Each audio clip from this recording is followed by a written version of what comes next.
क्या हमारा पूरा ब्रह्मांड किसी सुपर कंप्यूटर का सिमुलेशन हो सकता है? नमस्कार। आज मैं आपके सामने एक ऐसा प्रश्न रखने जा रहा हूं जो पहली बार सुनने में किसी विज्ञान फंतासी फिल्म की कहानी जैसा लग सकता है, लेकिन इस पर दुनिया के कुछ वैज्ञानिक और दार्शनिक भी गंभीरता से विचार कर चुके हैं। कुछ समय पहले मेरे मन में एक प्रश्न आया। मैंने इस विषय पर इंटरनेट पर उपलब्ध अलग अलग जानकारियां देखी। कई जगह अलग अलग दावे मिले। जिज्ञासा और बढ़ी, इसीलिए मैंने इस विषय पर कृत्रिम बुद्धि से भी विस्तार से चर्चा की। अलग अलग तर्कों और वैज्ञानिक दृष्टिकोणों को समझने के बाद जो निष्कर्ष सामने आया, वही आज मैं आपके साथ साझा करने जा रहा हूं। जरा एक पल के लिए सोचिए। अभी आप इस वीडियो को देख रहे हैं, आपको मेरी आवाज सुनाई दे रही है और आपको पूरा विश्वास है कि यह दुनिया वास्तविक है। लेकिन एक प्रश्न है, आपको कैसे पता चलता है कि यह दुनिया वास्तव में मौजूद है? क्या आपने कभी बाहरी दुनिया को सीधे देखा है? पहली नजर में शायद आपका उत्तर होगा हाँ, लेकिन विज्ञान कुछ और कहता है। हमारी आंखें वास्तव में दुनिया को नहीं देखती, वे केवल प्रकाश को ग्रहण करती है।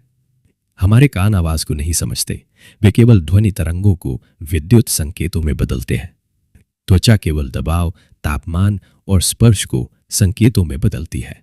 इसके बाद ये सभी संकेत हमारे मस्तिष्क तक पहुंचते हैं और हमारा मस्तिष्क उन संकेतों के आधार पर एक अनुभव बनाता है। दूसरे शब्दों में कहें तो हम सीधे बाहरी दुनिया का अनुभव नहीं करते, हम केवल अपने मस्तिष्क तक पहुंचे संकेतों का अनुभव करते हैं। अब यहीं से सबसे रोचक प्रश्न जन्म लेता है।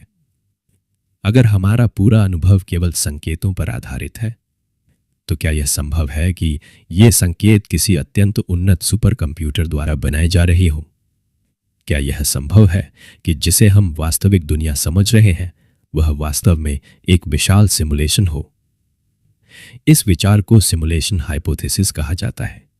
इस परिकल्पना के अनुसार यदि भविष्य में कोई अत्यंत विकसित सभ्यता इतनी शक्तिशाली कंप्यूटर तकनीक बना ले कि वह पूरे ब्रह्मांड जैसी जटिल दुनिया का सिमुलेशन तैयार कर सके, तो क्या यह संभव नहीं कि हम उसी सिमुलेशन के भीतर रह रहे हों?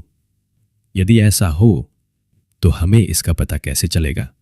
क्योंकि हमारा हर अनुभव तो उसी सिमुलेशन के संकेतों पर आधारित होगा। जैसे वीडियो गेम का कोई पात्र कभी यह नहीं जान सकता कि वह वास्तव में एक कंप्यूटर प्रोग्राम के अंदर है। लेकिन अब सबसे महत्वपूर्ण बात, क्या इसका कोई वैज्ञानिक प्रमाण है? उत्तर है नहीं। आज तक ऐसा कोई प्रमाण नहीं मिला है जिससे यह सिद्ध हो सके कि हमारा ब्रह्मांड वास्तव में किसी कंप्यूटर का सिमुलेशन है। यह एक वैज्ञानिक और दार्शनिक परिकल्पना है। कुछ वैज्ञानिक इसे एक संभावित विचार मानते हैं, जबकि कई वैज्ञानिक कहते हैं कि जब तक इसके पक्ष में कोई परीक्षण योग्य प्रमाण नहीं मिलता, तब तक इसे केवल एक विचार के रूप में ही देखना चाहिए। लेकिन चाहे यह परिकल्पना सही हो या गलत, इसने हमें एक महत्वपूर्ण बात समझाई है। हम जिस दुनिया का अनुभव करते हैं वह हमेशा हमारे मस्तिष्क तक पहुंचे संकेतों के माध्यम से ही होता है। हमारा मस्तिष्क उन संकेतों की व्याख्या करके हमारे लिए वास्तविकता का अनुभव बनाता है।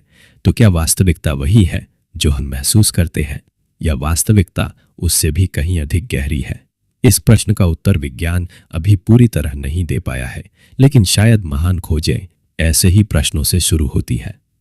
अब मैं आपसे एक प्रश्न पूछना चाहता हूं। क्या आपको लगता है कि हम वास्तविक ब्रह्मांड में रह रहे हैं, या फिर यह केवल एक अत्यंत उन्नत सिमुलेशन भी हो सकता है? अपनी राय कमेंट में अवश्य लिखिए।